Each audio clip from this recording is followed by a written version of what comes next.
Hi there, Dr. Rajiv Iyer here. I'm a practicing anesthesiologist in the USA. Over the last many years, me and my team have coached hundreds of international medical graduates in their career path. In this video, I'm going to tell you how to apply for a fellowship in the USA. Let's do this together. There are three types of international medical graduates who want to do a fellowship. Number one is, these are those folks who do their fellowship and use this as a clinical experience to apply for a residency program once again. The second group of international medical graduates are those whom we help a lot. These are those IMGs who want to transition from being a fellow directly into a consultant or an attending physician in the USA. And we have the expertise of helping you do this transition. I have left a video in the end where you can check on exactly how this process works. The third category are those international medical graduates who come into the USA, do a fellowship, and then they want to go back to their home country. They want to take back what they learned in the USA and apply in their respective countries. Whichever category you belong to, the concepts are going to be exactly the same. As you're applying for a clinical fellowship in the USA, there are three basic requirements you need to satisfy. Number one is your medical college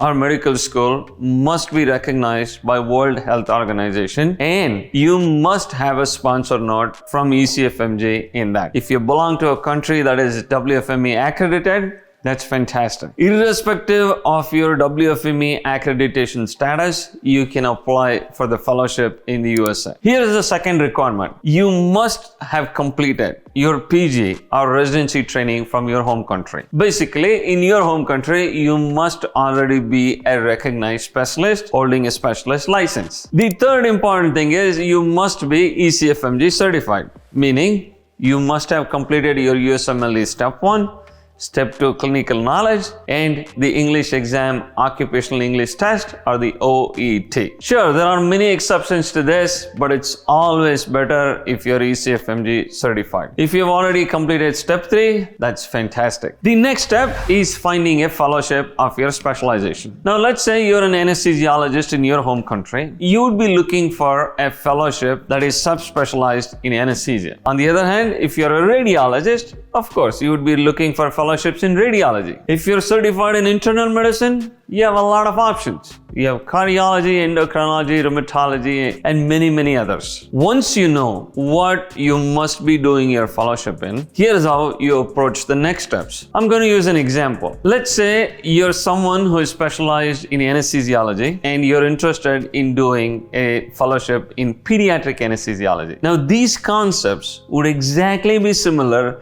to whatever specialty you belong to. The first step is to find the fellowship programs. For this, you go to Google and you look into some of the top universities in the USA. You go to their website. Let's say, for the sake of example, we are talking about Harvard University. So you go to Harvard University, you look for pediatric anesthesia fellowship. Now, in this case, Harvard University may have a lot of different hospitals within them. So pediatric anesthesia fellowship would be offered at Boston Children's Hospital. So you go to the website of Boston Children's Hospital and then you specifically look for pediatric anesthesia fellowship under the training opportunities available. If you're interested in a different university, you do exactly the same. You go to that university, you look at their website, and find the fellowship you're looking for. For example, let's say you're looking for a neuroradiology fellowship, you would do exactly the same.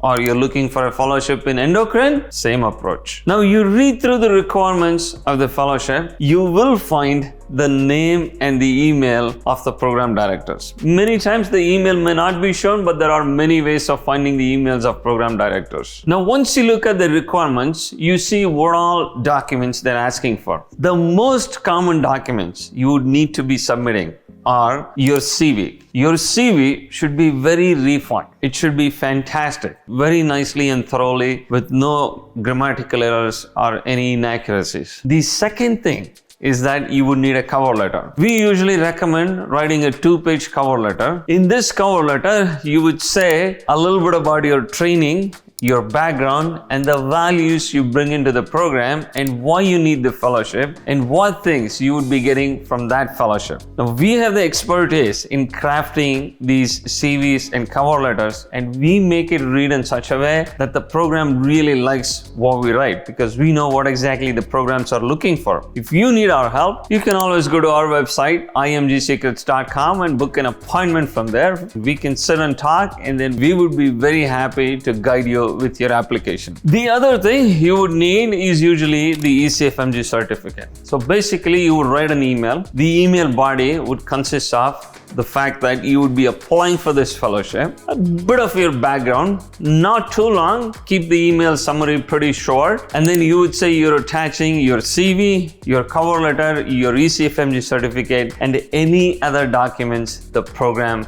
has asked for. Every bit of the application has to be perfect, no errors, even the comma, full stop should stay where it's supposed to stay. It has to be that perfect, because think about this. The programs do not know who you are as a candidate. So the CV and the cover letter are the ways that you would be projecting yourself as to who you are. If you're this far into the video, I understand you're really serious about applying for a fellowship. Now let's talk about the different ways of how you can apply for a fellowship in the USA. There are 4 different ways. One is the applications can go through the NRMP match.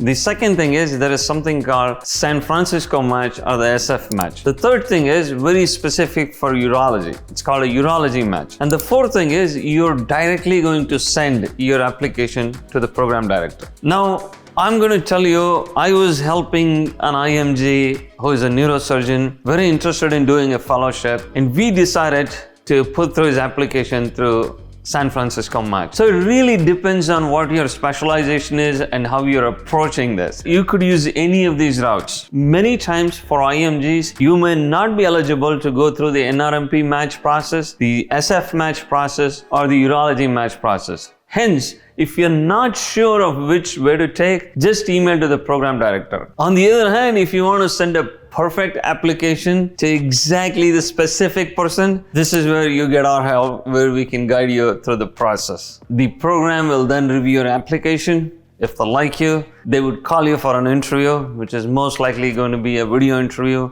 And if selected, beautiful. Congratulations. You now have an offer of a fellowship from the USA. From here on, you have various options. You could use this clinical experience based on your CV. You can either go back to residency, or you can transition directly to being a consultant or an attending physician in the USA. How can you do this? I have a video exactly made for this, and I encourage you to check this out. If anytime you want our help to guide you exactly how you can be successful, so you don't waste all your time and money trying to figure out how exactly to do all this and be successful much sooner and be a part of the American healthcare system, then you can go to our website, imgsecrets.com, and book an appointment either with me or one of our experts who are very experienced and know all these processes as well. Thank you very much for all your love and support you all have been giving us on YouTube and all other social media platforms. A special thanks to many IMGs who have booked an appointment and have talked to us. If you have any questions, you can always post in the comments below. I try to get back to you as soon as possible. Take care, stay safe, and we will talk to you soon.